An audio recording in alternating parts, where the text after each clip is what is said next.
গুম, খুন, দুর্নীতি, টাকা পাচারকারী, গণতন্ত্র হত্যাকারী এবং চাঁদাবাজদের সকলকে আইনের আওতায় এনে যথোপযুক্ত শাস্তির ব্যবস্থা করতে হবে। চাঁদা ব্যাপক হারে সমগ্র বাংলাদেশে বিস্তার লাভ করেছে।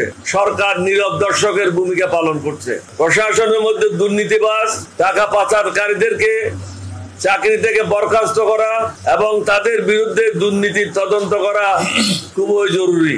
সর্বোপরি দুর্নীতিবাজ একজন ব্যক্তি এখনো পর্যন্ত দেশের 1 নম্বর আসনে বসে আছে। এটার কোনো যুক্তিসঙ্গত কারণ নেই। সংবিধানের দোহাই দিয়ে যারা তাকে এই আসনে বসায় রেখেছে তারা পক্ষান্তরে ছাত্র জনতার আত্মত্যাগের সঠিক মূল্যায়ন করছে না। শেখ হাসিনা সরকার অবৈধ ক্ষমতা কুক্ষিগত করার স্বার্থে দেশকে ভারতের কাছে নতজানু করে ফেলেছে।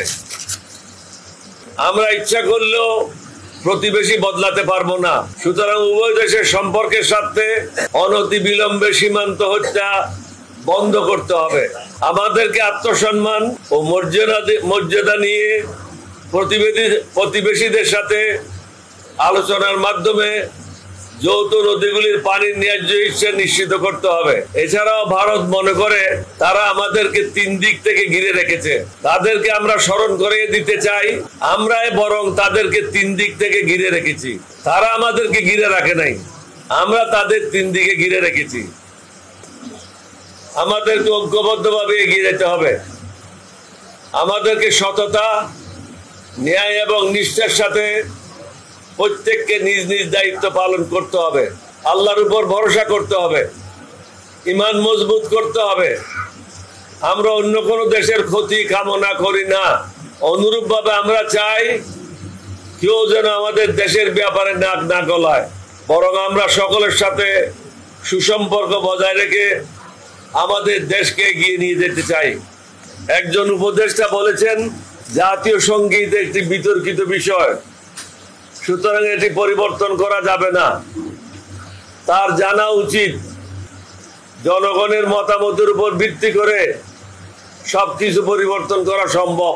গণভবন কারো বাপের ভবন না, বরং যে একটি জাতীয় প্রতিষ্ঠান, বাংলাদেশের গর্ব।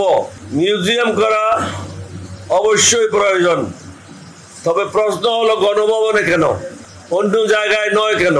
জাতীয় প্রতিষ্ঠান পরিবর্তন করার আইনগত ভিত্তি এখন কোথা থেকে পেলেন? 1971 সালে স্বাধীনতা যুদ্ধের উপর অন্য কিছু অধিকতর গুরুত্ব পেতে পারে না। আন্দোলনকারী আমাদের ছেলে মেয়েদের বা জনতার সরলতাকে পুঁজি করে কোন অন্যায় পদক্ষেপ নেওয়া ঠিক হবে না।